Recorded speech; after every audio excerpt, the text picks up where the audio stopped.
네, 여러분 안녕하십니까. 이제 이번 학기 마지막 강의 진행하도록 하겠습니다.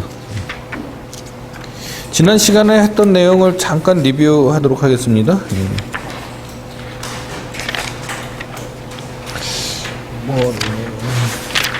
여러 가지 얘기했지만 정보공개 쪽부터 하겠습니다. 315페이지입니다.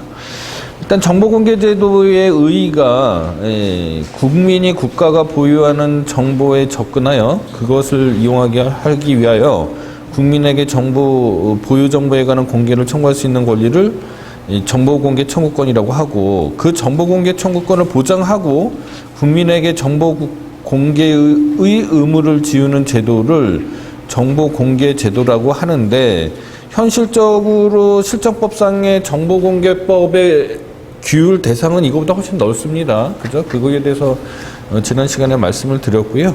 이 정보공개제도의 기본권적 근거, 헌법적 근거는 역시 알 권리가 되는 거고, 그 알 권리에는 보통 이제 정보 수령권, 정보 수집권, 정보공개 청구권, 자기정보 통제권 이렇게 분설을 하는데, 그 중에서 정보공개 청구권 중에서 또 자기에 관한 정보 또는 자기의 권익보호와 직접 관련이 있는 정보를 개별적 정보공개 청구권이라고 하고요.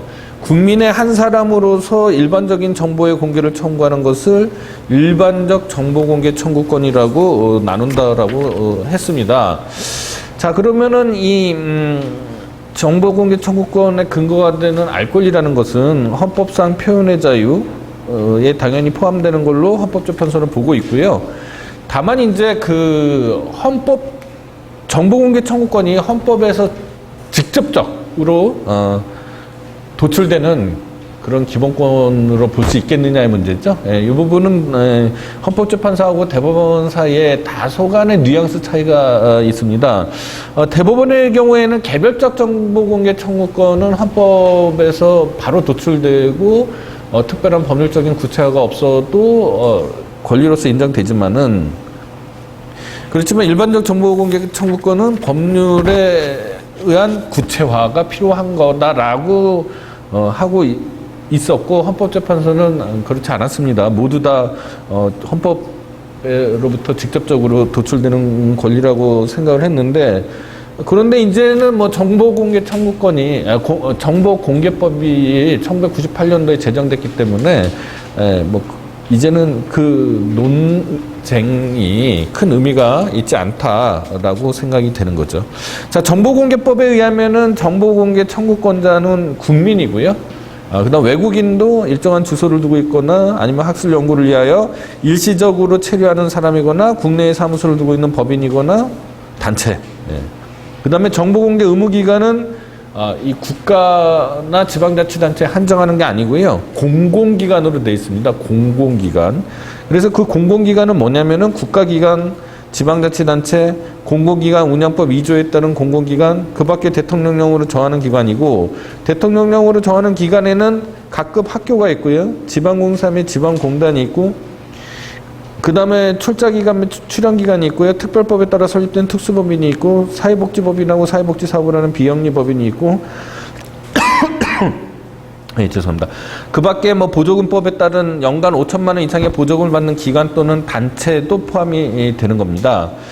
판례에 나타난 사례로는 사립대학교가 과연 이 정보공개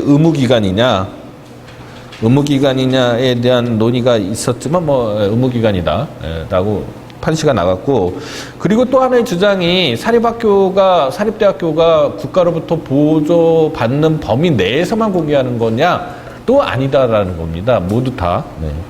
그 다음에 최근 하급심 판결에서는 학교법인도 대상이고요. 다만 이제 한국증권업협회는 아니라는 판례가 있었다. 그 다음에 정보공개의 대상과 방법인데, 대상은 정보죠. 정보랑 공공기관이 직무상 작성 또는 취득하여 관리하고 있는 문서, 도면, 사진, 필름, 테이프, 슬라이드 및 그 밖에 이에 준하는 매체 등에 기록된 사항이라고 정의하고 있고요. 공개는 공공기관이 이 법에 따라 정보를 열람하게 하거나 그 사본, 복제물을 제공하는 것, 또는 전자정보법에 따른 정보통신망을 통해서 정보를 제공하는 것, 이렇게 정의가 되어 있습니다. 자, 원래는 정보공개 청구를 하는 사람이 이 상대방이 되든 정보공개 의무기관이 해당 정보를 보유하고 있다라는 점을 입증해야 되지만 현실적으로 불가능하죠. 네, 그래서 판례는 개연성만 입증해도 된다라는 거 형성이 돼 있고요. 오히려 상대방이 그 정보가 없다라든지 아니면 그 정보가 개연성이 입증이 되면 증명이 된 경우에요. 없다라든지 아니면은 그 정보가 폐기됐다라든지는 오히려 상대방이 증명을 해야 되는 그렇게 판례가 형성이 돼 있습니다. 그리고 판례에 의하면 이미 다른 사람에게 공개하여 널리 알려져 있다거나 인터넷이나 관보 등을 통하여 공개하여 인터넷 검색이나 도서관 등의 열람 등을 통하여 쉽게 알 수 있다는 사정만으로는 비공개가 정당화될 수 없다라는 거고요. 다만 이제 권리남용에 해당하면은 정보공개 청구가 권리남용에 해당한다면은 안 된다라는 사례가 있습니다. 정보공개 대상 정보는 보유 관련한 상태 그대로 공개하는 게 원칙이고요. 그 구체적인 사항은 시행령에 기재되어 있으니 교재를 한번 읽어봐 주시기 바랍니다. 다만 공표의 대상이 되는 정보가 이미 정보통신망법 등을 통해서 공개되어 있다면은 해당 정보의 소재를 안내하는 것으로 가름할 수 있다라는 것. 예. 그 다음에 정보공개를 청구하는 사람은 공개를 청구하는 것뿐만 아니라 공개의 방법도 지정할 수 있는 권리가 있는 거기 때문에 그런 법령상의 신청권이 있다고 보기 때문에 이 공개 방법을 달리하는 것은 일부 거부가 되는 거죠. 일부 거부가 되는 걸로 취급하고 있다. 그 다음에 전자적 형태의 정보를 전자적으로 공개해 줄 것을 요청하는 경우에는 공공기관은 원칙적으로 요청에 응할 의무가 있으므로 그리고 또 기초자료를 검색 편집해서 공개하여야 하는 경우도 있다. 뭐 이런 거를 한번 읽어봐 주시고요. 그 다음에 정보공개법의 일반 원칙은 공개가 원칙이라는 겁니다. 이거는 꼭 잊으시면 안 되는 거예요. 비공개가 예외인 거죠. 그러니까 정보가 원칙이고 공개가 원칙이고 비공개가 예외다. 자, 그럼 비공개 사유가 뭐가 있느냐? 정보공개법 9조 제1항에 규정되어 있는데 첫 번째 다른 법령에 비밀 비공개로 규정된 정보. 여기서 다른 법령이라고 하면 법률이나 아니면 법률에서 위임한 명령인데 그것이 한정적으로 열거되어 있습니다. 국회 규칙, 대법원 규칙, 헌법재판소 규칙, 중앙선거 관련의 규칙, 대통령령, 조례. 즉 불령은 여기에 포함되는 게 아니죠. 그 다음에 국익 관련 정보, 그 다음에 생명, 신체, 재산의 보호 및 공익 관련 정보, 그 다음에 재판, 범죄 수사 등 관련 정보, 그 다음에 일반 행정 업무 수행 정보, 그 다음에 개인 정보, 개인 정보가 가장 중요하겠죠. 그 다음에 법인 관련 정보, 특정인의 이익 불이익에 관련된 정보라고 했고요. 판례의 구체적인 사례는 여러분들이 읽어봐 주시기 바라고요. 그 다음에 325페이지로 가면은 이제 부분 공개의 법리입니다. 부분 공개의 법리. 그러니까 개인정보라고 인정되면은 해당하는 그 개인정보만 비공개인 거지 문서 전체가 비공개가 되는 게 아니다라는 걸 일단은 여러분들이 이해를 하셔야 됩니다. 이 부분이 실무를 해보지 않은 사람들은 헷갈릴 수가 있어요. 그러니까 문서 전체가 비공개가 되는 게 아니고요. 네. 해당하는 개인 정보마다 해당하는 정보마다 판단을 해야 되는 거죠. 이익 형량에서 판단을 해야 되는 겁니다. 따라서 개인정보를 제외한 나머지 부분은 공개하고 개인정보는 원칙적으로 비공개이지만 이익 형량을 통해서 공개할 수도 있고 안 할 수도 있게 되는 거고요. 그런데 비공개 정보가 너무 많아서 그 문서에 비공개 정보가 너무 많아서 나머지만 가지고 공개를 하는 것은 아무런 의미가 없다. 이렇다면 문서 전체를 비공개할 수 있다. 이렇게 이해하셔야 되는 겁니다. 이게 부분공개 법리고 그 다음에 이 정보공개 소송의 특수성 때문에 비공개 심리제도 인카메라 인스펙션이라는 제도가 정보공개법에 도입되어 있다는 거 알아두셔야 될 것 같아요. 예. 그 다음에 정보공개 절차인데요. 정보공개 청구서를 제출하거나 구술을 할 수 있는데 뭐 신고에 대한 조치 내용, 통지, 근거, 서류, 일체 뭐 이 정도로도 괜찮다라는 게 판례고요. 그 다음에 10일 이내에 처리되고 10일을 연장할 수 있습니다. 그리고 과거에는 20일 동안 아무 조치를 취하지 않으면은 비공개 결정으로 간주를 해서 거부처분 취소 소송을 제기했어야 됐었는데 지금 법이 개정이 돼서요. 거부 처분을 하게 되면 비공개 결정을 하게 되면은 비공개 결정 취소 소송, 즉 거부 처분 취소 소송이 되는 거고요. 아무것도 안 한다, 20일 동안 아무것도 안 했다 그러면은 부작위 위법 확인 소송을 제기해야 됩니다. 그 다음에 공표제도도 마련되어 있다는 거 눈여겨봐 주시기 바랍니다. 그 다음에 행정상 실효성 확보수단인데요. 331페이지 표를 한번 보시면은, 자, 하명에 있어서, 그죠? 하명과 같은 행정작용에 있어서 행정청이 국민에게, 행정주체가 국민에게 의무를 부과했는데 그 의무를 이행하지 않는단 말이죠. 의무를 이행하지 않으면은 뭔가 의무를 이행시켜야 되지 않겠습니까? 근데 그것이 민사소송의 경우에는 법원을 통한 집행이잖아요. 타자 집행입니다. 그러나 행위의 경우에는 집행력이 있는 거죠. 그래서 스스로 집행을 할 수 있게 되는 거고, 즉 자기 집행을 하게 되는 겁니다. 그리고 상대방이 그것을 저지하는 소송을 제기해야 되는 거죠. 그러니까 민사소송하고는 반대로 돼 있다라는 것을 우선 이해하여야 되는 거고요. 자, 강제하고 제재죠. 강제는 이 의무 이행 상태를 실현하는 거를 강제라고 그러고요. 제재는 과거의 의무 위반에 대해서 그야말로 제재를 가하는 거죠. 그래서 그 사람으로 하여금 반성하게 하고, 그래서 의무를 이행하게 하는 거죠. 그러니까 강제는 직접적인 의무 이행 수단이 되는 거고, 제재는 간접적인 의무 이행 수단이 되는 거다. 자, 강제는 다시 의무 불이행이 전제가 되면은 행정상 강제 집행이 되는 거고요. 의무 불이행이 전제가 되지 않으면 즉시 강제가 되는 건데, 행정상 강제 집행에는 대집행, 이행강제금, 즉 강제, 직접 강제, 강제 징수가 있고요. 행정상 즉시 강제에는 목전에 급박한 위험이 있어서 의무를 명할 수 없었던 경우에는 합의의 즉시 강제, 즉 즉시 집행이 되는 거고, 본래 의미의 행정상의 즉시 강제가 되는 거고요. 성질상 그렇다 그러면은 직접 시행이라고도 하고 광의의 즉시 강제에 포함되는 걸로 보는 겁니다. 제재는 형벌을 가하면은 행정 형벌이 되는 거고요. 과태료를 가하면은 행정 질서벌이 된다. 이 표를 잘 눈여겨 보시기 바랍니다. 자, 그런데 우리나라의 경우에는 행정집행법이라는 단일한 통일적인 법전이 없기 때문에 이 대집행과 강제징수에 관해서는 일반법이 있지만은 이행강제금이라든지 직접강제라든지에 대해서는 통일적인 법률이 없어서 좀 구멍이 좀 뚫려 있다, 공백이 많다, 이렇게 이해를 하셔야 되고, 따라서 이 공백을 어떻게 메울 것이냐, 두 가지 사고방식이 있는데, 하나는 민사집행으로 대체하자. 민사집행으로 대체하자는 얘기는 뭐예요? 행정주체가 소송을 해야 되는 거죠. 소송을 해서 승소를 해서 타자 집행을 하는 거죠. 법원을 통한. 이런 방법을 활용해야 되는 거, 활용하는 방법을 모색하는 거고요. 또 하나는 이제 과거에 전통적인 실효성 확보 수단이라고 생각하지 않았던 새로운 실효성 확보 수단을 개발해내는 거죠.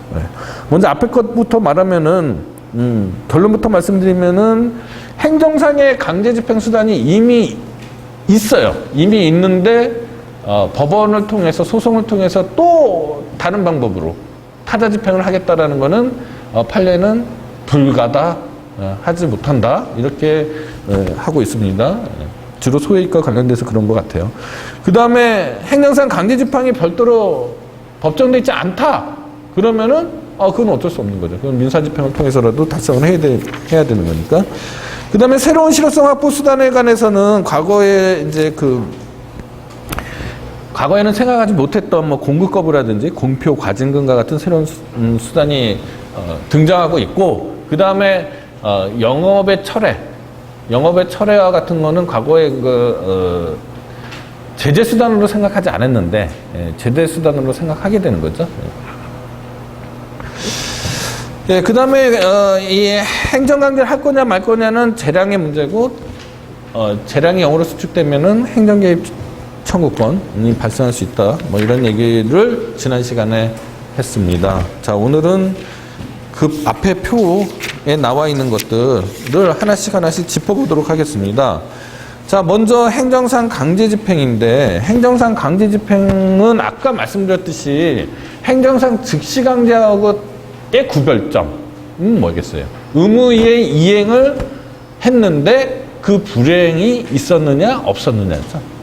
그러니까 행정상 강제집행하고 행정상 즉시강제의 구별점은 의무불이행의 선제입니다. 의무불이행이 먼저 있었느냐 없었느냐, 그렇게 이해하시면 되고, 자, 민사상 강제집행과는 어떤 차이냐? 민사상 강제집행은 기본적으로 자기 집행이 아닌 거죠. 타자 집행인 거죠. 그러나 행정상 강제집행은 자기 집행입니다. 그래서 완전히 그 근거가 다르나 그 방법이나 절차는 유사한 게 많다라는 거죠. 예컨대 민사상 대체집행은 대집행이 되는 거고요. 민사상 간접강제는 이행강제금이 되고, 민사상 직접강제 중에서 동산 부동산의 인도 청구의 집행은 직접강제가 되고요. 금전채무의 집행은 강제징수하고 뭐라고 할까요? 상응하는 거죠. 이렇게 되는 겁니다. 그 다음에 행정상 즉시강제는 아까 이미 설명드린 대로 의무의 존재 및 그 불이행이 전제가 되느냐 안 되느냐로 구별할 수 있겠다라고 말씀을 드렸고요. 그 다음에 행정벌과의 구별은, 자, 행정벌은 간접적 의무이행 확보수단이라고 아까 설명을 드렸죠. 그 자체로 이행이 되는 게 아니죠. 이행이 강제되는 게 아니죠. 그런 점에서 다르다. 제재와 강제의 차이점입니다. 따라서 양자는 병과할 수 있는 거죠. 병과할 수 있다. 자, 행정상 강제집행의 근거인데, 행정행위의 집행력이 과연 행정행위의 당연한 속성이냐, 그죠? 행정행위의 집행력이 행정행위의 당연한 속성이다라고 잘못 생각하게 되면은 어떻게 됩니까? 이렇게 되면은 행정행위의 근거만 있으면, 근거 법률만 있으면, 강제집행은 근거 법률이 없어도 당연히 할 수 있다, 이런 식의 사고방식이 가능하겠죠. 오늘날에 있어서 그렇게 생각하는 견해는 찾아보기 어렵습니다. 그러니까 행정행위의 근거가 되는 법령과 행정행위에 의해서 부과된 의무의 불이행에 대하여 강제집행을 하는 근거는 전혀 별개의 문제라고 생각하셔야 되는 겁니다. 아까도 말씀드렸듯이 그렇기 때문에 대집행에 관해서는 행정대집행법이라는 법이 있고요. 금전징수에 관해서는 국세징수법이라는 법이 있습니다. 그 다음에 이행강제금이나 직접강제는 일반법은 없고요. 개별 법률에서 개별적으로 규율하고 있다. 이 정도 일단은 알아두셔야 될 것 같아요. 자, 그러면 대집행입니다. 대집행의 특징은요, 대체적 자기의무의 강제라고 생각하시면 됩니다. 대체적 자기의무가 키포인트죠. 대체적 자기의무. 그러니까 처분의 상대방이 대체적 자기의무, 행정작용의 상대방이 대체적 자기의무를 부담하고 있는데 그거를 이행하지 않는다 했을 때의 강제집행이죠.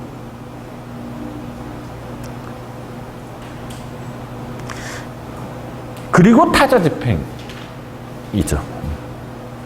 제3자가 대행해서 하는 경우를 보통의 경우 대집행이라고 하는데, 근데 현행 행정대집행법에는요, 현행 행정대집행법 제2조를 한번 제가 읽어봐 드리겠습니다. 자, 338페이지 하단에 있는데요. 법률, 가로 빼고요. 법률에 의하여 직접 명령되거나 또는 법률에 의거한 행정청의 명령에 의한 행위로서 타인이 대신하여 행할 수 있는 행위를 의무자가 이행하지 않는 경우, 다른 수단으로서 그 이행을 확보하기 gon란하고 또한 불이행을 방치하면 심히 공익을 해할 것으로 인정되는 때에는 당해 행정청은 스스로 의무자가 하여야 할 행위를 하거나, 이렇게 되면은 자기집행이 되는 건데, 또는 제3자로 하여금 이를 하게 하여 그 비용을 의무자로부터 징수할 수 있다. 이렇게 되면은 이제 타자집행이 되잖아요. 그래서 보통의 경우에는 이제 후자를 이론적으로는 생각하는데, 지금 행정대집행법은 그걸 구별하지 않고 있습니다. 그래서 양자를 다 대집행으로 보고 있기 때문에 행정대집행법의 관점에서만 보면은 이 대체적 자기 의무에 대한 강제집행 수단이다라는 게 특징이 되는 거죠, 그죠? 자, 대집행의 법률 관계인데, 뭐 일단 타자집행의 경우에 자기집행은 별 문제가 없죠, 그죠? 타자집행의 경우에는 행정청이 있고요, 그죠? 그 다음에 행정청을 위임을 받아서 철거와 같은 철거를 생각하시면 됩니다. 가장 대표적인 대집행이 철거라고 생각하시면 돼요. 예. 그것을 하는 뭐라고 그러나요? 제3자가 있겠죠. 그리고 제3자가 의무자에게 강제 집행을 하게 되는데, 그죠?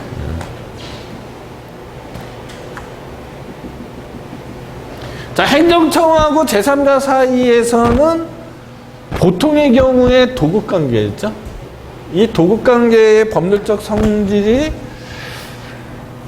사법상의 도급계약으로 보는 것 같아요. 보통의 경우에. 민법 채권 강론에 있는 도급계약으로 생각하시면 되고요.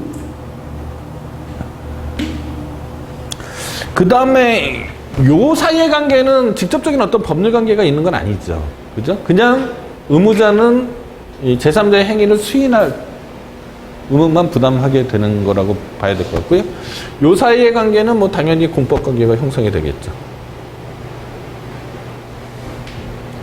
그래서 뭐 경우에 따라서는 행정청이 의무자에게 비용 상환 청구를 할 수 있게 됩니다.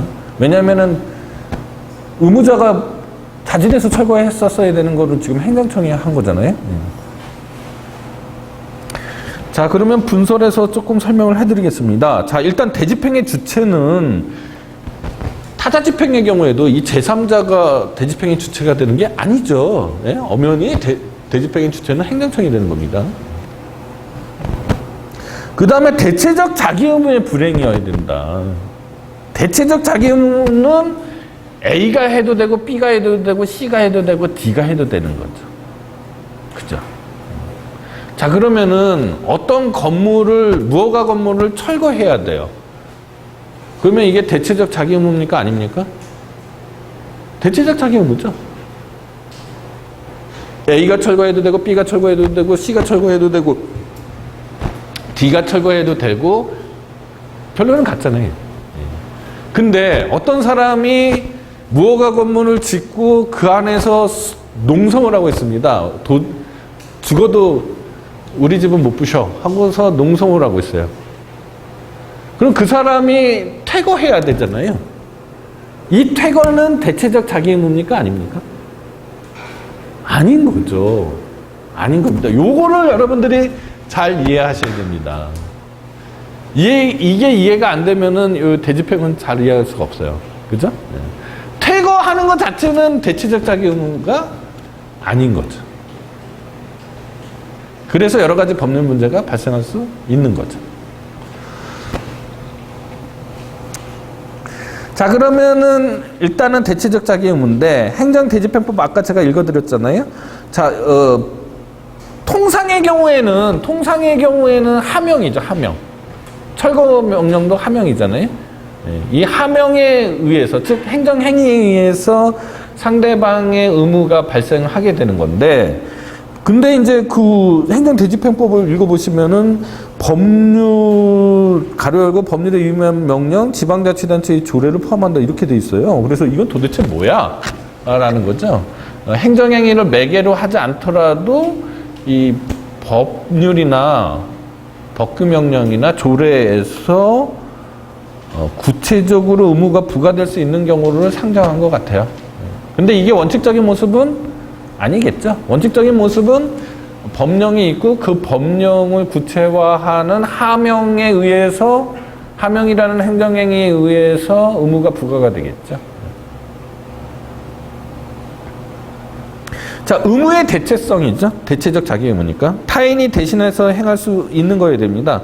특정인의 기능적 노무가 아닌 누구나 그 노무를 제공할 수 있는 것을 말하는 거죠. 따라서 비대체적 자기 의무, 부자기 의무, 수인 의무 이런 것들은 대체적 자기 의무가 되지 않기 때문에 대집행의 대상이 되지 않습니다. 그런데 선생님, 어떻게 철거는 하게 됩니까?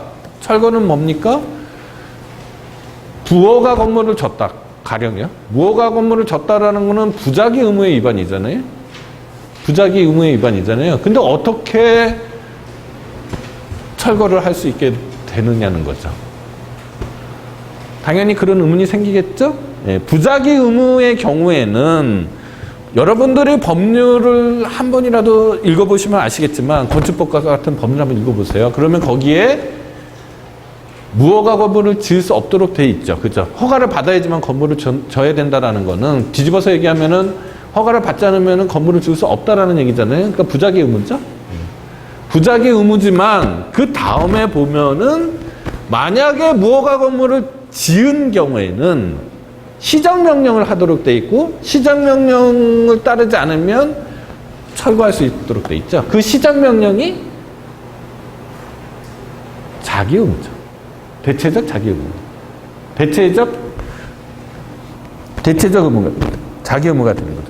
그렇게 해서 강제 집행을 하게 되는 겁니다. 그러니까 이 부작위 의무, 즉 금지 의무의 위반은 대체적 자기 의무로 전환하는 규정, 아까 말씀드린 시정명령과 같은 규정이 반드시 있어야 되고요. 그 규정에 대한 집행이 바로 대집행이 되는 겁니다. 그렇게 이해를 하셔야 됩니다. 따라서 부작위 의무만 규정되어 있고 법률에 그것을 자기 의무로 전환시키는 규정이 없으면은 대집행으로 나갈 수 없는 거죠. 그 다음 요건이 다른 수단으로서 이행을 확보하기 곤란할 것.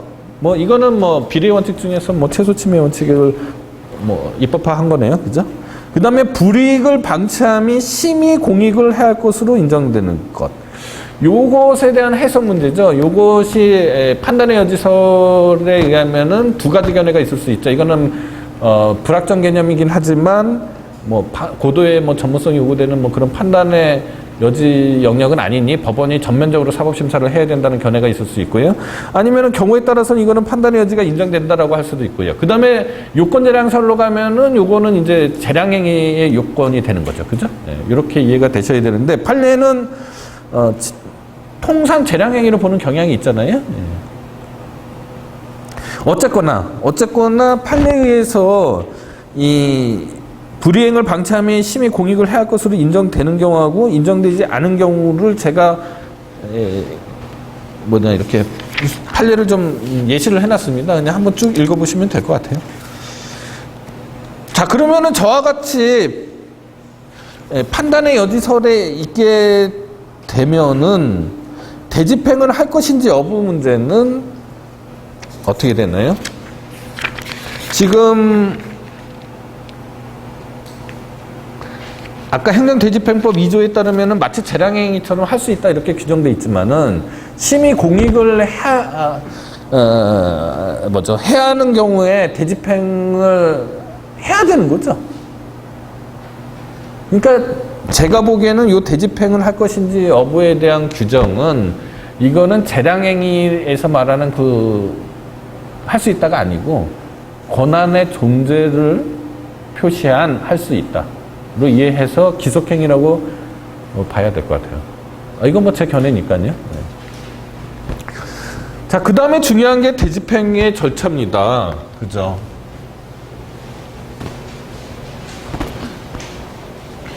뒤에 나오는 강제징수의 절차하고 굉장히 유사한데, 자, 대집행의 절차인데요. 첫 번째, 일단 철거명령이 있겠죠?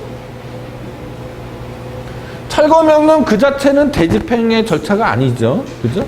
철거명령이 있는데 불이행했다. 불이행하면은 계고라는 걸 하죠.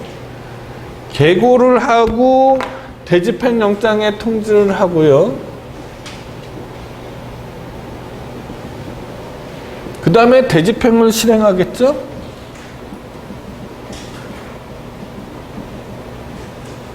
그 다음에 청산 이런 과정을 거치고요. 자, 뒤에 나오는 강제징수도 한꺼번에 같이 설명을 해드리면, 자, 과세처분이 있겠죠? 그 다음에 독촉이 있단 말입니다. 독촉이 있고 압류가 있고 그 다음에 공매가 있고요. 그 다음에 청산이 있겠죠? 예, 여기서는 비용 청산이고요. 예. 자, 이런 일련의 과정인데, 그죠? 일련의 과정입니다. 자, 요거는 의무 부가 행위잖아요. 즉 하명이 되는 거죠.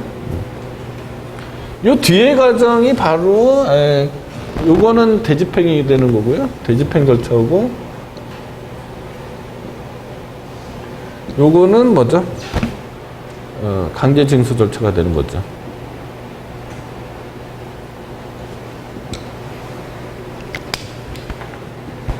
자, 계고입니다. 342페이지예요. 자, 계고는 대집행의 사전 절차죠. 이미 계고를 할 때 대집행의 요건들이 다 갖춰져 있어야 되는 거죠. 그렇죠? 의무불이행이 먼저 선행이 돼야 되는 거고요. 자, 이 계고가 행정행위냐 아니냐가 논란이 될 수가 있는데, 우선 다수설과 판례는 이 준사법적 행정행위로서 통지행위다. 준법률행위적 행정행위로서 통지행위다. 이렇게 보는 것 같아요. 그리고 유력한 견해는 이 계고의 내용에 자기 의무를 부과하는 게 포함되어 있는 거다라고 봐서 일종의 하명으로 봅니다. 따라서 행정행위로 보는 거죠. 마찬가지긴 한데 결과에 있어서 마찬가지인 것 같은데, 일단은 이거는 준법률행위적 행정행위로 볼 거냐 아니면 법률행위적 행정행위에서 하명으로 볼 거냐, 예, 차이인 거죠. 그리고요, 계고도 마찬가지고 독촉도 마찬가지예요. 계고도 마찬가지고 독촉도 마찬가지인데, 오늘날에 있어서 최근에는 이 행정실무가 그냥 한 번에 계고 한 번에 독촉만 하고 바로 그 다음으로 다음 절차로 나아간다는 경우도 행정실무상 꽤 많아졌습니다. 그러나 과거부터 지금도 마찬가지인데, 대부분의 경우에요, 계고 한 번 딱 하고 바로 대집행 영장 통지하고 바로 대집행 실행하고 뭐 이런 식으로 하는 것 같지는 않아요. 독촉도 마찬가지예요. 독촉도 한 번만 달랑하고 바로 압류하고 뭐 이렇게 하지 않고요. 독촉도 한 2번, 3번 하고 계고도 2번, 3번 하고 이렇게 하는 경우가 종종 있습니다.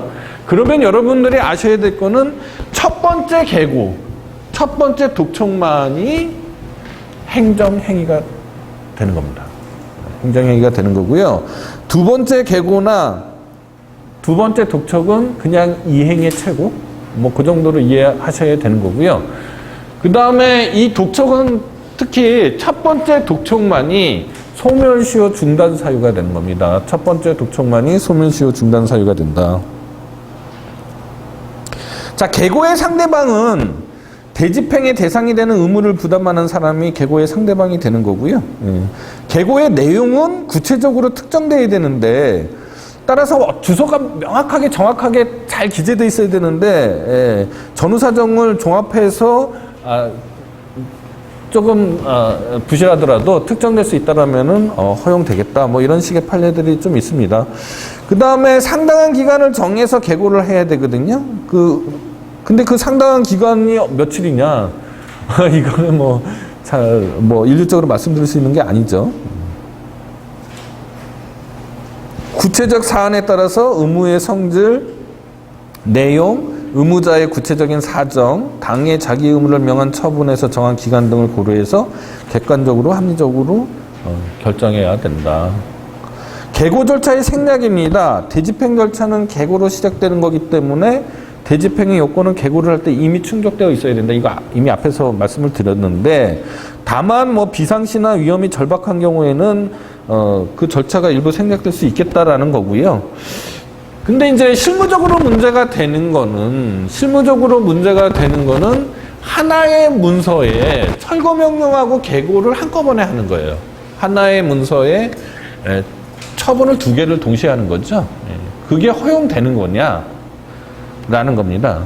판례는 계고서라는 명칭의 하나의 문서로서 일정 기간 내에 위법 건축물의 자진 철거를 명한 것과 동시에 그 소정 기간 내에 자진 철거를 하지 않을 때에는 대집행할 것을 미리 계고한 경우가 허용된다라는 게 판례입니다. 다만 이제 각각의 요건을 다 갖춰야 됩니다. 철거 명령의 요건하고 계고의 요건은 같이 갖춰야지만 허용이 된다라는 겁니다. 자, 그 다음 단계, 대집행영장의 통지입니다. 대집행영장의 통지는 대집행의 시기, 대집행 책임자의 성명, 대집행 비용의 계산액을 의무자에게 통지해야 된다. 그러니까 약간 좀 제가 거칠게 표현하면은, 자, 자진해서 철거하라고 명한 거죠. 그리고 계고는 뭐예요? 만약에 네가 자진해서 철거하지 않으면은 앞으로 일을 장담하지 못하겠다라는 거죠. 일종의 좀 경고죠. 예. 그리고 그런데도 안 하면 이제는 내가 몇 월 며칠 날 너한테 찾아가겠다라는 거죠. 찾아가서 니네 집을 부수겠다. 예. 이런 게 이제 대집행영장의 통지입니다.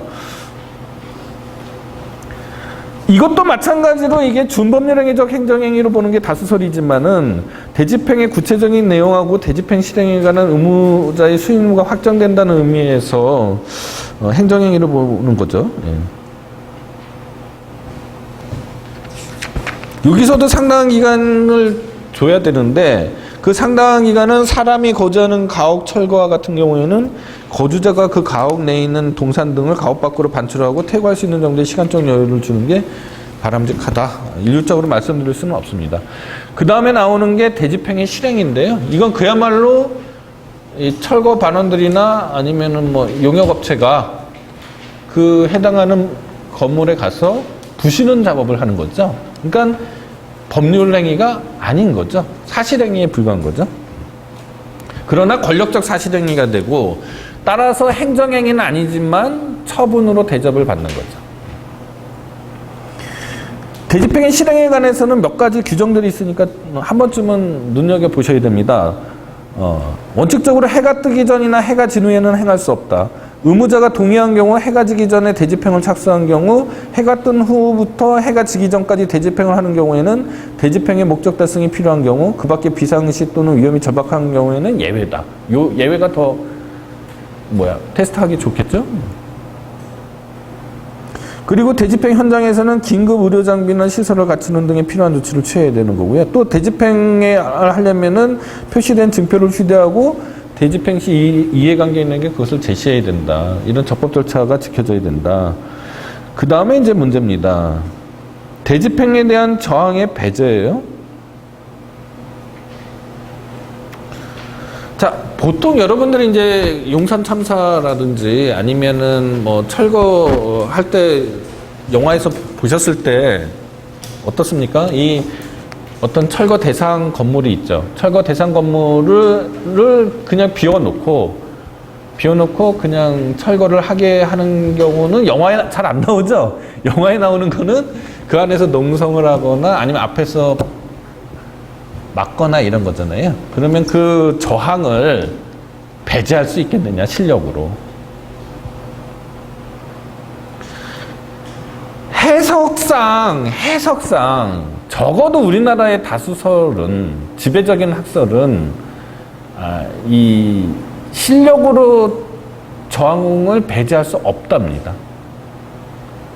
가령 뭐 저항을 하게 되면 과태료 처분을 할 수 있다, 뭐 이런 규정이 있다 손치더라도 그거는 과태료 처분에 대한 그런 근거 규정일 뿐이지 그 자체로 실력으로 저항을 배제할 수 있는 법률적인 근거가 될 수 없다라는 겁니다. 그럼 어떻게 철거를 합니까? 어떻게 철거하겠어요? 보통 두 가지 방법을 쓰는데요. 하나는 경찰이랑 같이 가는 거죠. 같이 가서 철거를 시도하면은 그 상대방이 저항을 하겠고 그러면은 고무집행 방해죄가 되겠죠. 그래서 현행범 체포를 한다거나 뭐 이런 식으로 해결을 하는 거고, 그 다음 방법은 아까 퇴거는 대체적 자기 의무가 아니라고 그랬죠. 근데 퇴거에 관한 행정상의 집행 방법은 없습니다. 그러면 오늘 강의 처음 부분에서 말씀드린 거죠. 그러면 행정 집행할 방법이 없으면은 민사 집행을 해야겠죠. 그게 허용된다고 그랬잖아요. 그래서 판례는 명도단행 가처분을 하라는 겁니다. 근데 명도단행 가처분의 요건은 갖춰야 되겠죠? 명도단행 가처분 그 자체 요건은 또 갖춰야 되겠죠? 그러면 명도단행 가처분을 받고 그것을 집단간을 통해서 집달관을 통해서 관철시키는 거죠.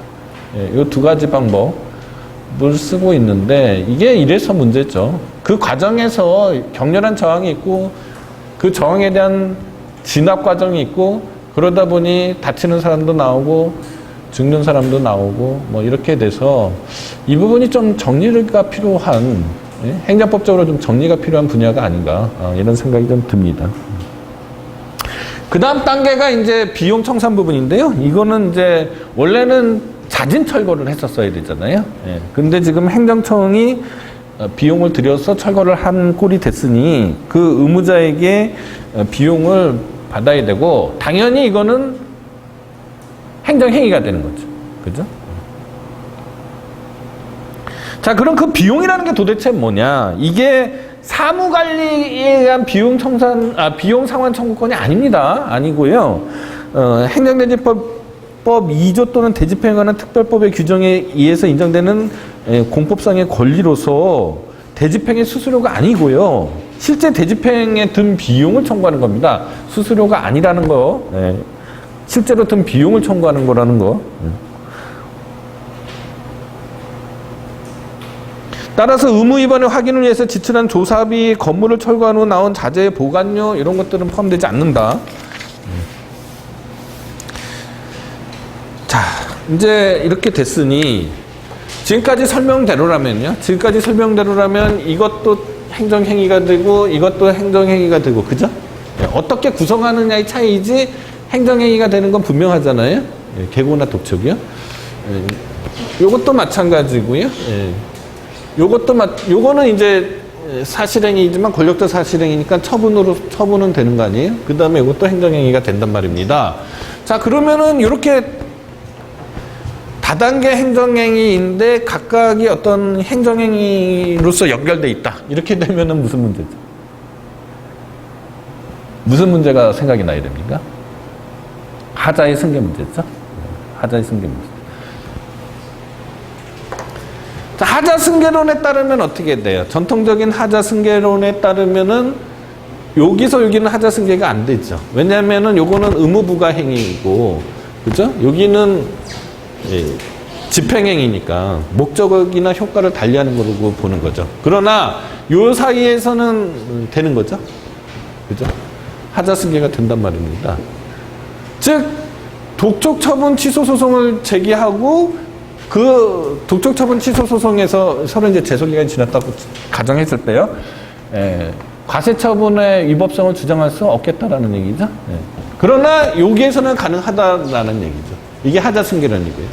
자, 규준력 이론은 어떻게 돼요? 규준력 이론은? 규준력 이론은 통째로 다 규준력에 미치니까 주장할 수 없게 되는 거죠. 규준력 이론대로라면.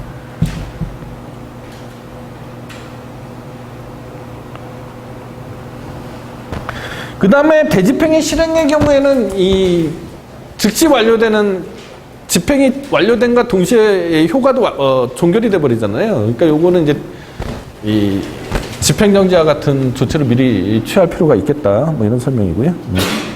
그 다음에 손해배상입니다. 손해배상하고 그쵸? 철거명령 취소 소송을 제기하고 있다가 손해배상 이미 철거가 돼버리면은 철거명령 취소 소송 의미가 없어지게 되는 거죠. 소이익이 없어서. 그러면은 국가배상 청구를 하게 될 거고 이렇게 되면은 무슨 문제가 생깁니까? 다 까먹었어요. 선결 문제죠. 선결 문제. 이렇게 연결지어서 다 생각하셔야 돼요. 자, 이행강제금입니다. 이행강제금. 자, 이행강제금의 먼저 뜻이 뭐냐? 이행강제금은 부자기 의무, 비대체적 자기 의무를 강제하기 위하여 일정한 기한까지 이행하지 않으면 금전급부를 과한다는 뜻을 미리 계고하여, 계고도 해야 됩니다. 의무자에게 심리적 압박을 가해서 의무이행을 간접적으로 강제하는 수단이라고 정의하는 거다, 보통. 자, 아까 말씀드렸듯이 어떤 사람이 무허가 건물을 하나 줬단 말이죠. 이 무허가 건물을 철거하는 게 목적이잖아요. 예, 철거하는 여러 가지 방법이 있는 거죠. 예컨대 대집행을 지금까지 설명을 했고요. 대집행. 두 번째는 이행강제금이에요. 이행강제금. 이행강제금이라는 게 뭐예요? 때까지 금전 의무를 부과시키는 거죠. 철거할 때까지. 그러면 이 사람이 견디지 못하고 계속 금전상의 지출을 할 수는 없잖아요. 그러니까 의무를 이행하겠죠. 이런 거를 이행강제금이라고 합니다. 따라서 이 이행강제금은 반드시 대체적 자기 의무일 필요가 없죠. 모든 의무가 다 이행강제금의 대상이 될 수 있겠죠. 그런데 이행강제금에 대한 일반법은 없다고 말씀드렸습니다. 개별법에 규정되어 있는 경우에만 이행강제금을 부과할 수 있게 되는 거죠.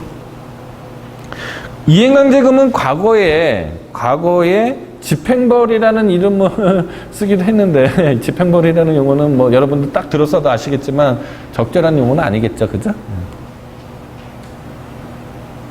자, 이행강제금의 법적 성질입니다. 이행강제금은 강제에 속하는 거죠. 강제 집행에 속하는 거죠. 아까 표 한번 기억해 보세요. 의무불이행이 선제가 돼 있고, 그죠? 이행의 문제지 제재의 문제가 아니잖아요. 제재는 과거의 의무 불이행에 대한 제재죠. 그러니까 예컨대 이 사람이 철거 명령을 따르지 않으면은 기소를 해서 벌금형이 부과될 수도 있죠. 그러면 이행강제금하고 벌금형하고 둘 다 돈을 낸다라는 점에서는 같잖아요. 같으나 이행강제금의 목적은 뭐예요? 이행을 실현시키는 거죠. 그러니까 강제에 포함되어 있는 거죠. 그죠? 그러나 벌금형은 뭐예요? 과거에 그냥 철거명령 불이행죄라는 과거의 의무 위반에 대한 제재인 거죠. 그러니까 요 차이를 잘 이해를 하셔야 됩니다. 우선. 예. 따라서 말이에요. 자, 이행강제금을 부과하려면 먼저 의무불이행이 있어야 되고 계고도 해야 되고 상당한 기간을 줘야 되잖아요. 근데 상당한 기간을 줬는데 자진해서 철거를 하지 않고 있단 말입니다. 않고 있는데 이행강제금을 부과하려고 하니까 철거를 해버렸어요. 이행강제금의 부과 요건은 갖춰졌지만 의무는 이행했단 말이죠. 사후적으로. 그러면은 지금 이행강제금을 부과하는 목적은 뭐예요? 의무의 이행이잖아요. 그러니까 논리적으로 보면 부과할 수 없다가 되는 거죠. 그죠? 예, 부과할 수 없다가 되는 건데 이게 반드시 꼭 그러냐? 이론적으로는 그러나 실정법의 규정에 의해서 부과할 수 있다고 돼 있으면 또 할 수 없는 거잖아요. 그쵸? 따라서 요약해서 다시 말씀드리면 이행강제금은 이행을 강제한다라는, 그죠? 이행을 강제한다라는 장래의 행위의 강제잖아요. 이기 때문에 부과된 행위가 이미 이행되었거나 요구된 상태가 실현된 경우에는 설령 시정명령에서 정한 기간이 지나서 이행하였다고 하더라도 이행강제금을 부과할 수 없는 게 논리적인 귀결인데, 그죠?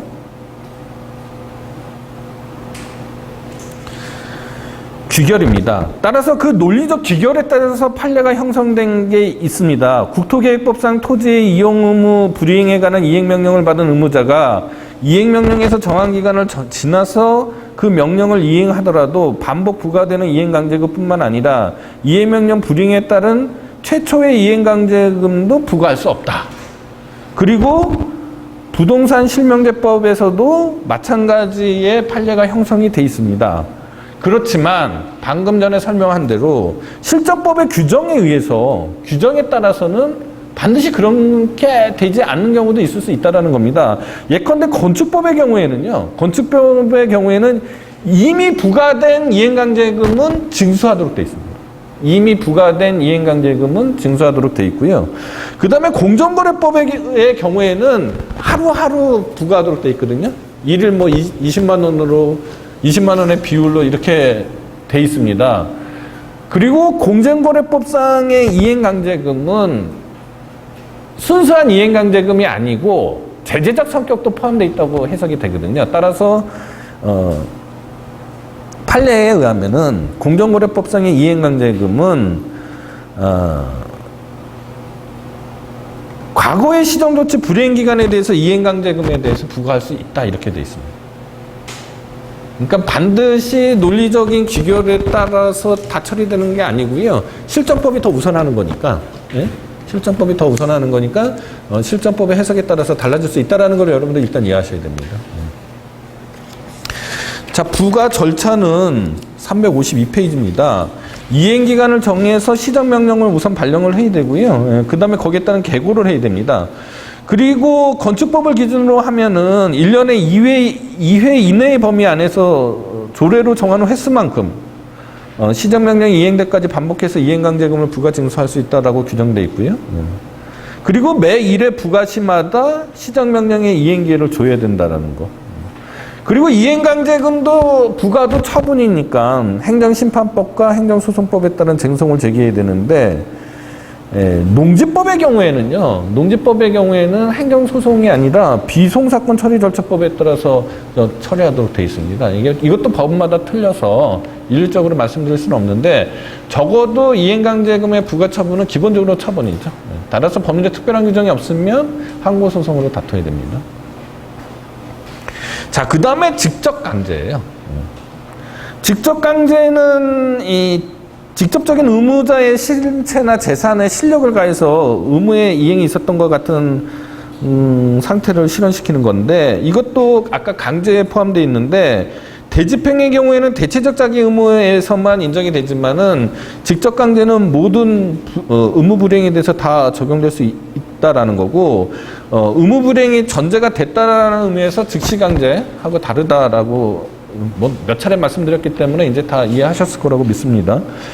자, 그리고 아까도 말씀드렸듯이 직접 강제에 대한 일반법은 없고요. 이게 직접 강제가 여러분들 잘 피부에 와닿지 않죠. 뭘 생각하시면 되냐면은 왜 유흥음식점이나 이런 것들, 무허가 유흥음식점 같은 경우 이런 경우에 여러분들 지나가다 혹시 보셨을지 모르겠지만 이렇게 강제로 막 봉쇄해 놓은 경우가 있습니다. 그죠? 보셨나요? 한 번이라도? 예, 그런 거를 직접 강제라고 생각하시면 됩니다. 그러니까 영업소 폐쇄하는 경우 이런 것들을 생각하시면 돼요. 그 다음에 행정상 강제징수입니다.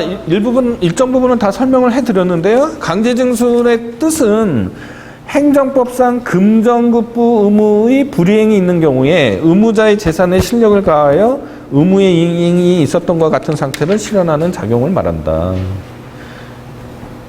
국세징수법이 있고요. 그 국세징수법이 강제징수의 사실상 일반법의 지위를 가지고 있다. 자, 독촉은 이행지체에 빠져있는 조세 채무의 이행을 촉구한다. 자, 이건 뭐예요? 과세부과처분은 스스로 의무를 의무가 있다라는 것, 금전급부 의무가 있다라는 것을 알려주는 거잖아요. 그러니까 일종의 하명이죠. 그러나 독촉은 뭡니까? 그런데도 불구하고 이행하지 않으면은 만약에 당신이 계속해서 과세 의무를 금전급부 의무를 제공하지 않으면 강제집행 절차에 들어가겠다라는 일종의 경고죠, 경고. 말씀드렸다시피 최초의 독촉만이 시효중단 효과가 있고 처분에 해당하고요. 그 다음부터는 단순한 이행의 최고에 불과하다라고 설명드렸습니다. 압류는 사실상 법률상 처분을 금지시키는 거고요.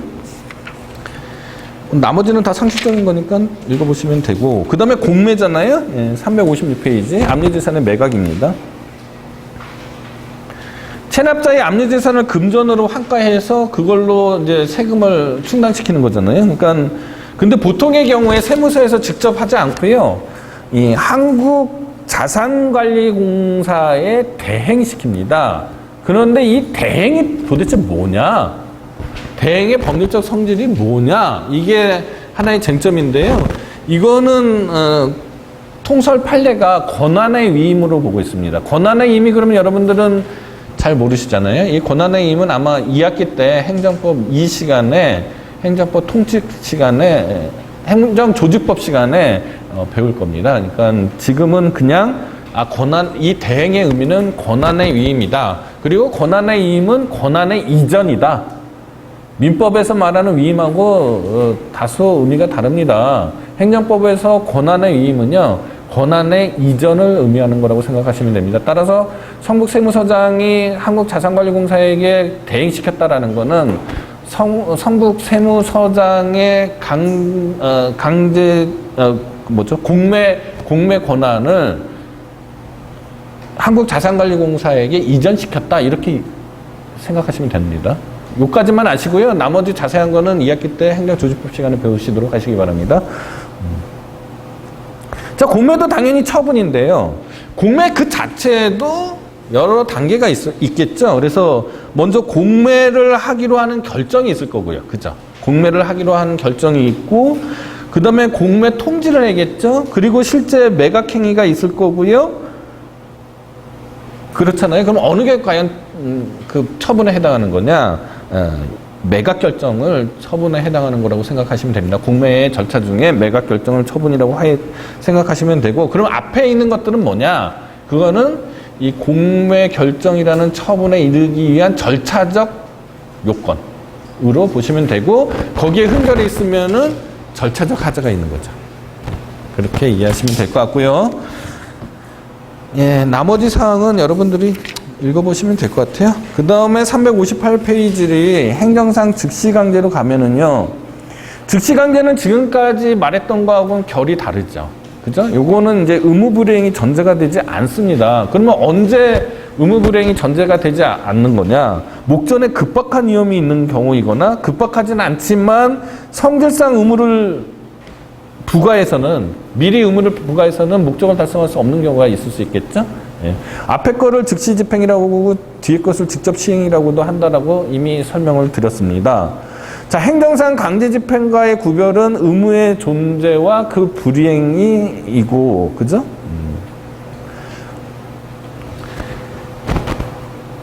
그러면 구체적으로 행정상 즉시 강제는 어디에 있는 거냐? 어디에 있는 거냐면은 주로 경찰관 직무집행법상의 여러 가지 표준 절차들이 있습니다. 예컨대 불신 검문을 한다든지 그런 거 등등이거든요. 따라서 경찰법 시간에 2학기 때 행정법 강론에 경찰법 시간에 자세히 아주 상세하게 여러분들은 강의를 들을 수 있습니다. 그러니까 여기서도 행정상 직시강제의 개념만 일단 아시고 넘어가시고요. 오히려 중요한 거는 360페이지부터입니다. 자, 행정상 직시강제의 한계가 문제가 되겠죠. 한계. 그죠? 일단 헌법하고 연관되어 있습니다. 실체법적인 한계는 비례의 원칙이 작동해야겠죠. 비례의 원칙은, 여기서 말하는 비례의 원칙은 광의의 비례의 원칙입니다. 광의의 비례의 원칙. 따라서 적합성의 원칙, 필요성의 원칙, 상당성의 원칙이 충족이 돼야 된다라는 거고요. 그 다음에 추가해서 즉시강제니까요. 급박성의 원칙도 이 실체법적인 한계로 포함이 되겠다. 그 다음에 문제가 되는 게 적법 절차를 지켜야 되는데, 그죠? 절차적인 요건이잖아요. 적법 절차를 지켜야 되는데, 특히 뭐가 문제냐면 과연 영장주의가 적용되느냐는 거죠. 영장주의가 적용되는 거냐. 이거는 이미 여러분들이 헌법 시간에 배웠죠. 그죠? 행정상 즉시강제의 영장주의가 적법 절차의 원리 다시 한번 헌법 교과서 한번 읽어보시기 바랍니다. 예? 헌법에서 오히려 더 자세하게 다루는 거죠. 자, 영장주의라는 건 뭐예요? 형사 절차와 관련하여입니다. 체포, 구속, 압수수색 등의 강제 처분을 할 때 사법권의 독립에 의해서 그 신분이 보장되는 법관이 발부한 영장에 의하지 않으면 안 된다는 원칙입니다. 자, 우리 헌법 12조 1항에 적법 절차의 원칙이 선언돼 있습니다. 아시죠? 12조 1항에 적법 절차의 원칙이 있는데, 사망에 보면 영장주의가 있어요. 이 사망의 의미가 뭡니까? 이 사망은 적법 절차의 원칙에 대한 특칙이 있죠. 적법 절차의 원리에 대한 특칙이 있잖아요. 어디에서만 적용되는 특칙으로 볼 거냐가 관건이 있죠. 근데 문헌만 보면은 수사 절차에서 적용되는 거죠. 그죠? 검사가 신청하고 법관이 발부하고 사후영장도 발부하도록 돼 있잖아요. 그러니까 이거는 수사 절차에 관한 특칙으로 봐야겠죠. 기본적으로. 그러니까 12조 1항은 모든 공권력 행사에 대한 적법 절차이고요. 12조 3항은 수사 절차에서의 적법 절차죠. 추가적으로 부과된. 이렇게 해석하면 영장 불효설이 되는 거죠. 이렇게 해석하면 영장 불효설이 되는 거죠. 그죠? 그렇지 않고 이 형사법에 있는 거를 대표적으로 예시한 거다 또는 유추 적용해야 된다 뭐 이런 식으로 되면 영장 필요설이 되는 거죠. 근데 통설은 뭐예요? 통설은 절충설이죠. 예. 절충설인데 362페이지입니다. 절충설은 뭐 여러 가지가 굉장히 많아요. 많은데 가장 대표적인 절충설이 뭐냐? 목전에 급박한 장애를 제거하기 위한 경우로 성질상 법관의 영장을 사전에 구할 수 없는 경우와 범죄 수사와 관련이 없는 즉시강제에는 영장을 요하지 않는다. 이렇게 설명을 하고 있단 말입니다. 자, 판례는 어떻게 되느냐? 헌법재판소는 이게 약간 헷갈립니다. 헌법재판소는 12조 1항은 신체자유에 관한 일반 규정이고 3항은 수사기관의 강제집행 절차다, 강제처분 절차다라고 한 판결도 있고요. 결정도 있고요. 절충설에 따른 결정도 있고요. 대법원은 일관되게 절충설이죠. 그러니까 판례의 대체적인 흐름은 절충설일 거예요. 그럼 제 견해는요. 저는 영장 불효설이에요. 왜 그러냐? 일단 12조 3항의 물리해석상 당연하다는 거고 그 다음에 여러분들 지금 마침 잘 됐는데 감염병에 관해서 격리조치 하잖아요. 영장 발부받았다는 소리 들어봤어요? 없죠? 영장 발부받았다는 소리 들어보지 못했잖아요. 근데 그럼 뭐 어떻게 된 거예요? 일어나고 실제로 괴리되는 거예요 지금? 그러면은 그거는 급박한 경우니까 영장 발부받지 않아도 되는 거다라고 또 반론을 제기하겠죠. 그럼 사후영장이라도 받아야 되잖아요. 사후영장 받았다는 소리 한 번도 못 들어봤거든요. 실무도 맞지 않는다. 실제로도. 뭐 등등의 여러 가지 이유가 있습니다. 예. 근데 이제 제 견해가 워낙 소수설이라 보더니 워낙 소수설이라 보니 이게 참 여러분들이 예. 뭐 알아서 판단하시고요. 그 다음에 자, 그렇게 되면 그러면은 다시 저한테 반문하겠죠. 그러면 행정상 인신구속과 같은 경우는 전혀 그러면 통제할 방법이 없는 거냐? 저의 견해는 12조 6항에서 해결이 돼야 된다라는 겁니다. 즉 체포구속적부심사죠. 체포구속적부심사고 그럼 현실적으로 체포구속심사는 자 수사 절차와 관련된 체포구속적부심사는 어디에서 구체화되어 있어요? 형사소송법에서 구체화되어 있잖아요. 그러면 행정상의 인신구속에 관한 즉시강제나 인신구속에 관한 그 체포구속 적부심은 어디에 규정되어 있냐면 인신보호법에 규정되어 있습니다. 우리나라에 인신보호법이라는 법이 있습니다. 너무 디테일한 문제는 여러분들이 나중에 이 부분에 대해서 정말 흥미가 있으시면 예, 나름 제가 전문가거든요. 예, 대학원에 오셔서 저한테 배우시도록 하시고 자, 371페이지입니다. 행정벌입니다. 행정벌은 행정법상 의무 위반에 대하여 일반 통치권에 근거해서 가하는 제재다. 자, 여기서 징계 책임도 있잖아요. 징계하고 행정벌하고의 관계인데 행정벌은 이른바 일반 권력 관계, 국가와 국민과의 관계에 있어서 나오는 제재고요. 징계는 이른바 특별 권력 관계죠. 특별 행정법 관계라고도 합니다. 여기서 나오는 거기 때문에 양자가 다른 겁니다. 예.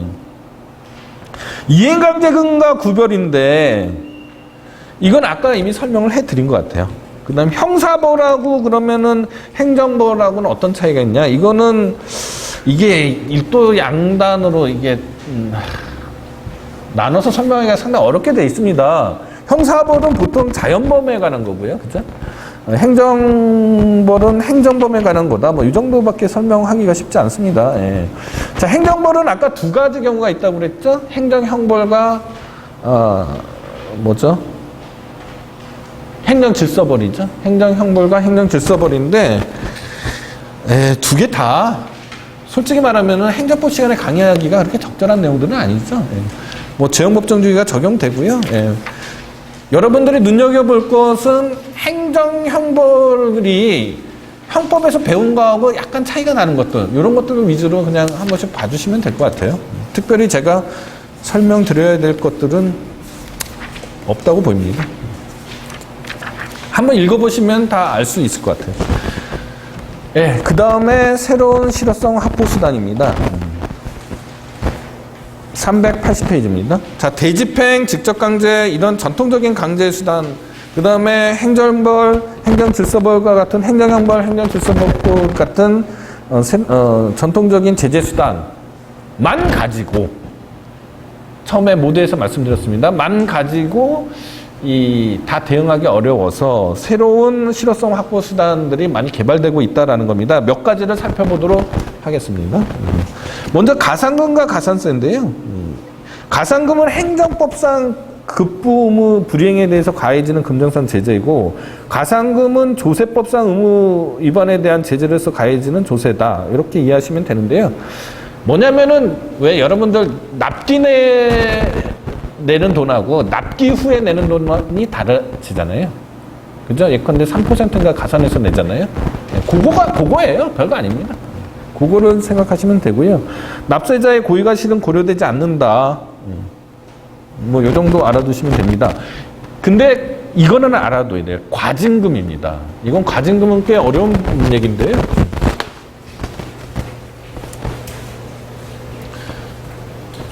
과징금은 조금 알아두셔야 될 부분이에요. 조금 설명을 해드리겠습니다. 먼저 과징금을 이해하실 때요, 키워드는 부당이득의 환수와 제재다. 이렇게 이해하시면 됩니다. 부당이득의 환수 플러스 제재. 잊어버리지 말아야 될 개념 요소는 부당이득의 환수 플러스 제재. 자, 미시경제학적으로 설명을 해드리면요. 자, 수요와 공급곡선이 있습니다. 수요가 공급곡선이 있어서, 그죠? 만나는 데에서 가격이 형성돼서, 그죠?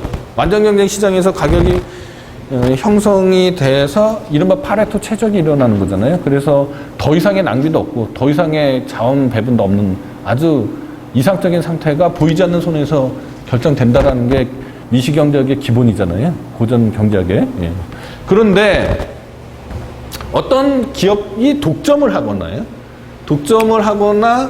아니면은 담합을 해서, 인위적인 독점이죠. 그러니까 서로 담합해서 비용 곡선을 높이는 거죠. 이게 수요, 비용 곡선을 이렇게 높였단 말입니다. 그러면은 비용 곡선이 이렇게 높아지네? 이거 맞죠? 맞을까? 아닌가? 이거 죄송합니다. 비용 곡선이 이렇게, 이건 수요 곡선이. 죄송합니다.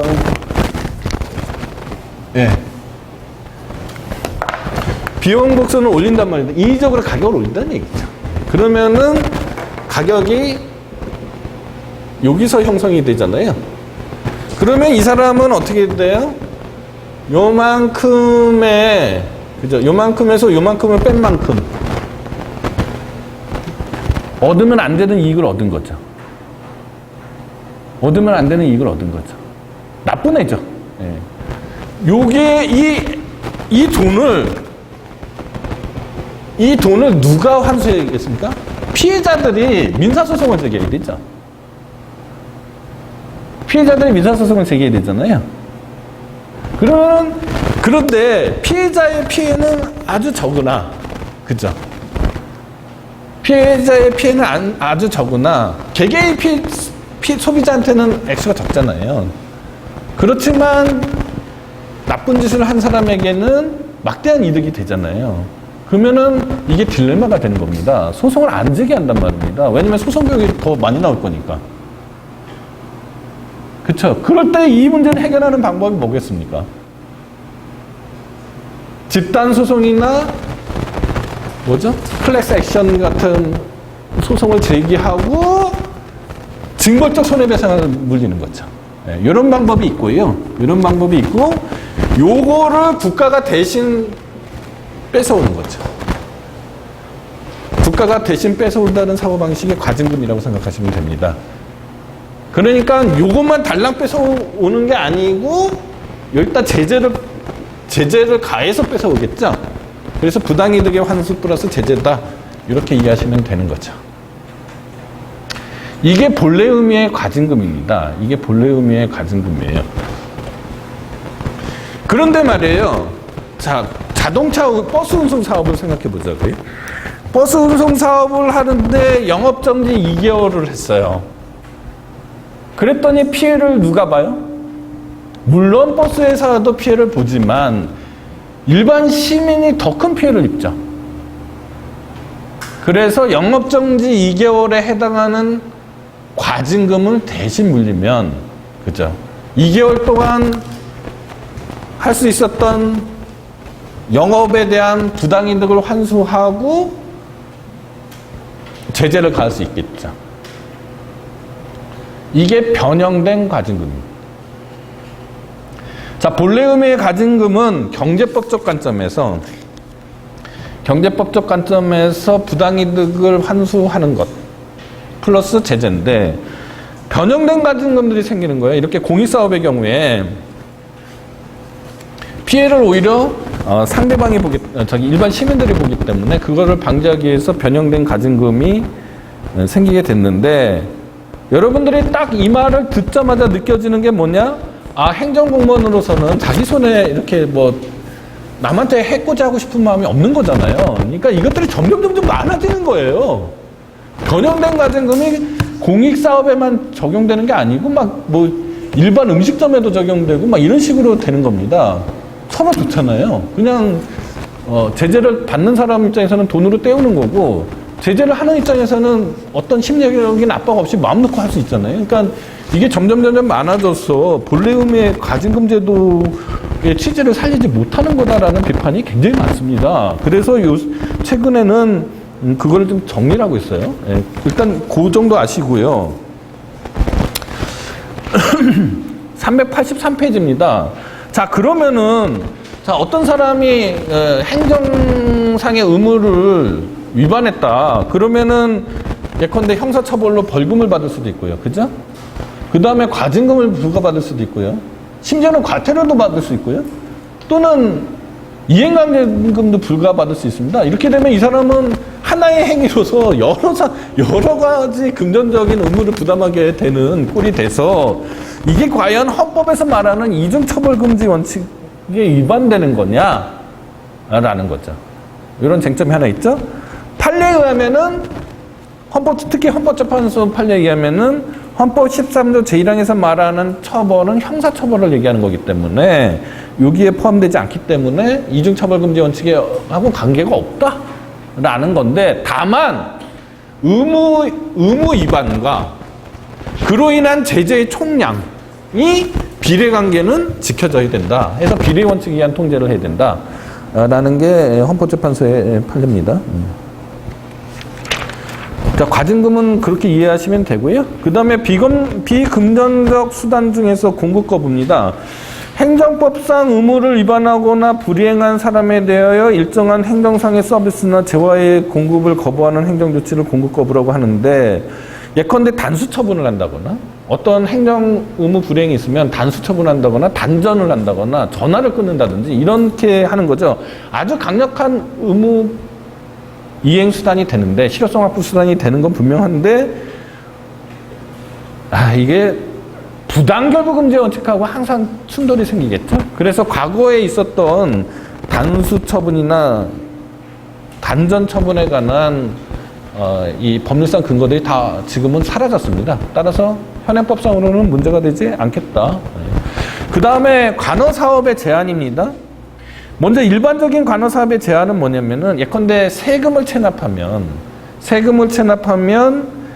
이 각종 인허가를 거부하거나 철회하거나 정지할 수 있도록 이렇게 규정되어 있습니다. 이렇게 되면은 뭐 음행 확보 수단이 되겠죠. 다만 뭐가 문제냐? 역시 부당결부 금지 원칙과 관련해서 쟁점이 생긴다라는 거고요. 그 다음에 관련된 특정 관어 사업의 제한도 있을 수 있겠죠. 예컨대 당해 건축물이 무허가 건축물이면은 거기에 따른 영업 허가라든지 이런 것들을 거부한다든지 이렇게 되는 것을 얘기하는 겁니다. 그 다음에 386페이지에 법 위반 사실의 공표입니다. 예컨대 고액 상습 체납자의 명단을 공개한다거나 식품위생법 위반 영업자의 영업정보를 공표한다든가 아니면 위반 건축물 표지를 설치한다든가 이런 것인데 이것이 사실행위잖아요. 따라서 개인에게는 프라이버시의 침해인데 그죠? 사실행위 이게 과연 행정행위로 처분으로 봐야 되는 거냐, 즉 항고소송의 대상으로 삼아야 되는 거냐가 쟁점이 되겠죠. 거기에서 쟁점이 돼 있습니다. 일단 어떤 행정청이 먼저 공표 결정을 먼저 하고 그 집행으로서 공표 행위를 했다라고 하면은 그 공표 결정이 행정행위인 건 분명하죠. 근데 앞에 것이 생략되고 바로 공표 행위로 바로 나아갔다. 이렇게 되면은 처분성 여부가 문제가 되는 건데 권력적 사실행위로서 처분이라고 해야 되겠죠. 이걸 어떻게 처분이 아니라고 할 수 있겠습니까? 그 다음에 문제가 공정거래법상 공표 명령입니다. 지금까지의 법 위반 사실의 공표는 행정청이 스스로 공표하는 거잖아요. 그죠? 지금 제가 설명드린 거는 예컨대 세금 체납자의 명단 공개는 세금 체납자가 스스로 공개하는 게 아니고요. 그죠? 스스로 공개하는 게 아니고 국세청이나 이런 데에서 공개하는 거잖아요. 근데 지금 말하는 공정거래법상의 공표 명령은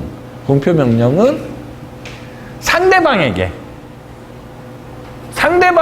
공표를 하도록 명령하는 겁니다. 그러니까 의미가 완전히 달라지는 거죠. 달라져서 이 공표 명령의 처분이라는 것은 분명하고요. 그 다음에 이게 제재로서의 효과도 있다라는 거죠. 왜냐하면 상대방이 자기 비용으로 공표해야 되잖아요. 신문에 광고를 낸다거나 이렇게 해야 되는 겁니다. 그런데 어떤 게 이슈가 됐냐면은 공정거래위원회에서 어떤 특정 기업에게 법 위반 사실을 공표해라 이렇게 했더니 그 특정 기업이 뭐라고 반론을 제기하냐면 이거는 양심의 자유에 반하고, 그죠? 양심의 자유에 반한다 등등 헌법상의 쟁점을 들고 나왔습니다. 그랬더니 헌법재판소에서 그 자체로는 위헌이 아닌데 다른 방법이 있을 수 있다라는 거죠. 그러니까 법을 위반했다는 사실을 공표하는 게 아니라 법 위반했다라는 시정명령을 받은 사실을 공표하면은 같은 효과를 도출해낼 수 있지만은 피해가 덜 생기는 거잖아요. 그러니까 비례 원칙에 위반된다는 겁니다. 이런 식으로 헌법재판소가 결정을 했고, 대법원은 이미 그 전부터 이 시정명령을 받은 사실의 공표명령은 허용된다라고 생각하고 있었습니다. 그리고 이 헌법재판소 결정이 있은 후에 공정거래법이 개정이 돼서 시정명령을 받은 사실의 공표명령으로 바뀌었다. 이렇게 이해하시면 되고요. 그 다음에 그 밖에 차량 등의 사용 금지, 수익적 행정행위의 철회 정지, 수익적 행정, 영업 취소는 철회라고 그랬잖아요. 국외여행의 제한, 취업의 제한 이런 것들이 있고요. 자, 마지막 페이지입니다. 390페이지. 자, 이런 새로운 실효성 확보 수단이 문제가 될 때 이를 통제하는 가장 효율적인 행정법의 원리는 바로 부당결부 금지 원칙이라는 겁니다. 자, 부당결부 금지 원칙은 일단 부관에서 한번 나왔고요. 그 다음에 이런 새로운 실효성 확보 수단에 대한 통제 방법으로서 또 한번 나오는 겁니다. 잘 한번 읽어봐 주시기 바랍니다. 이미 그 내용은 학기 초에 다 설명을 해드렸습니다. 자, 여러분들 이상으로 이번 학기 강의를 마치도록 하겠습니다. 감사합니다.